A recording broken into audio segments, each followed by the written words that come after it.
Hello everyone, my name is Vijayashri and welcome to the tutorial of electric motors and transformer।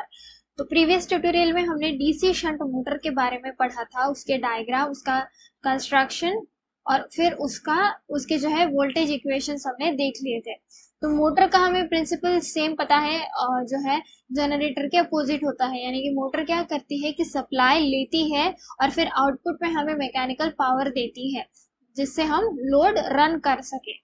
तो motor जो shunt motor हमने देखी थी उसमें इस तरीके से फील्ड वाइंडिंग जो थी वो आर्मेचर के साथ शंट में लगी हुई थी। सीरीज वाइंडिंग में क्या है, सीरीज मोटर में क्या है, ये जो सीरीज वाइंडिंग है ये आर्मेचर के साथ जो है सीरीज में लगी हुई है, बिल्कुल जनरेटर की तरह, डीसी सीरीज जनरेटर की तरह ये डायग्राम है। तो यह है लोड, यह है आर्मेचर और इसमें है बैक ईएमएफ, यह है आर्मेचर का रेजिस्टेंस, यह है आर्मेचर करंट जो कि जा रहा है आर्मेचर में, यह है हमारा आरएस जो है सीरीज फील्ड वाइंडिंग और यह है हमारा टोटल करंट जो कि जा रहा है सप्लाई से। तो आर्मेचर एंड फील्ड वाइंडिंग जो है ये एक दूसरे के साथ सीरीज में कनेक्टेड है। तो ये हो गई इसकी diagram. So in the DC series motor, the armature and field winding are connected in series with each other. We know that. So the resistance of the series field winding is RS is much smaller as compared to that of the armature resistance।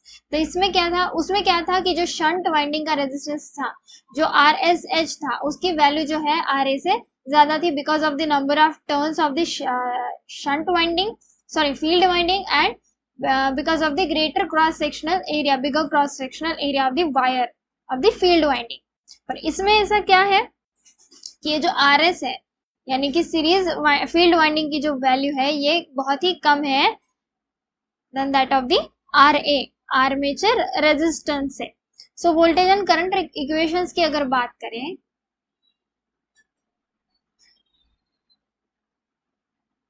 यहाँ पे सबसे पहले हम देखते हैं current equations. सो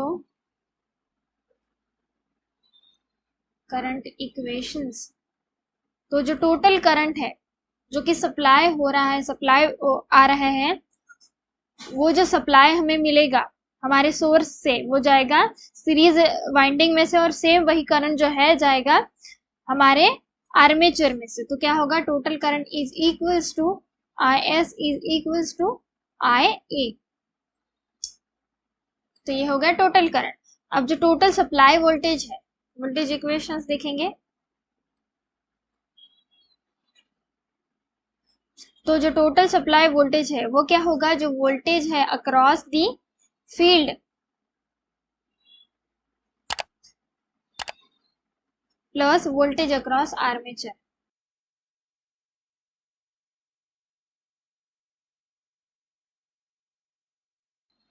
अब ये कैसे हुआ, क्योंकि हमें पता है कि जो सीरीज होता है, सीरीज में क्या होता है, वोल्टेज डिवाइड होता है। तो इस सीरीज वाइंडिंग के अक्रॉस भी जो है वोल्टेज डिवाइड होगा और फिर इस आर्मेचर वाइंडिंग के अक्रॉस भी जो है वोल्टेज डिवाइड होगा।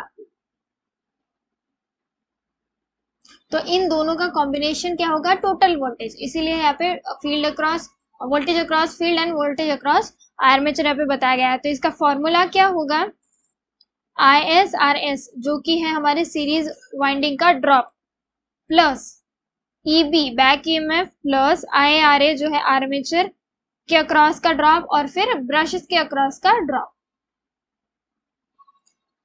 बट हमें पता है कि IS is equals to IA है, यहीं पे देखा है हमने।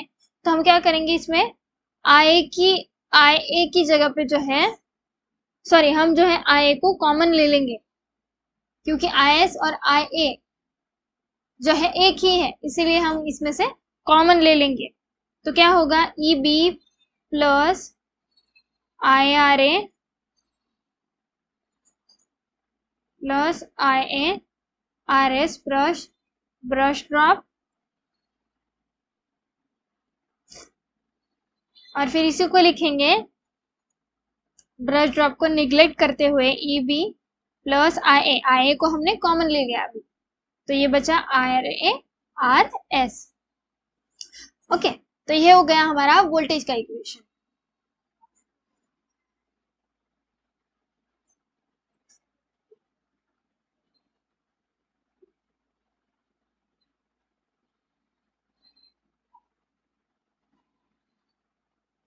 So the flux produced is proportional to the field current, but in series motor the field current is same as the armature current.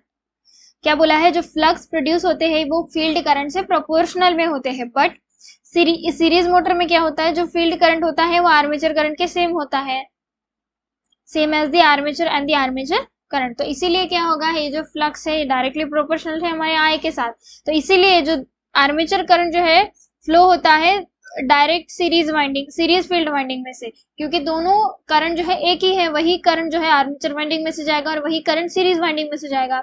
So the flux is proportional to the field current as well.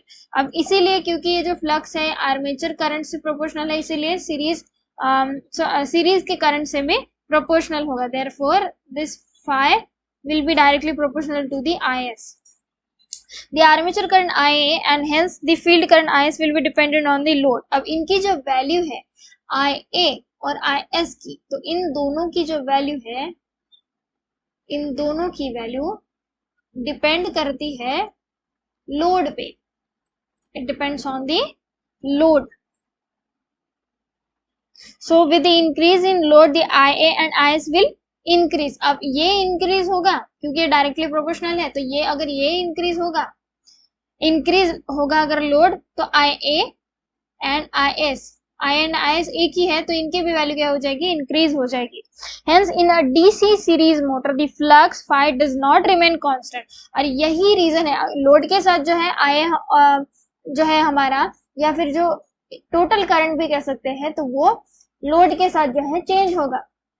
तो इसीलिए इसमें जो fluxes है वो constant नहीं रहेगी, जैसे load बढ़ा वैसे ही हमारा ये करंट भी बढ़ेगा और फिर फ्लक्स भी बढ़ जाएंगे, तो फ्लक्स जो है कांस्टेंट नहीं रहेंगे। इसीलिए इस मोटर को, this motor is not a constant flux motor, जैसे कि हमारी शंट मोटर थी उसमें फ्लक्सेस जो थे कांस्टेंट थे, पर इसमें नहीं है। तो ये हो गई हमारी डीसी सीरीज मोटर।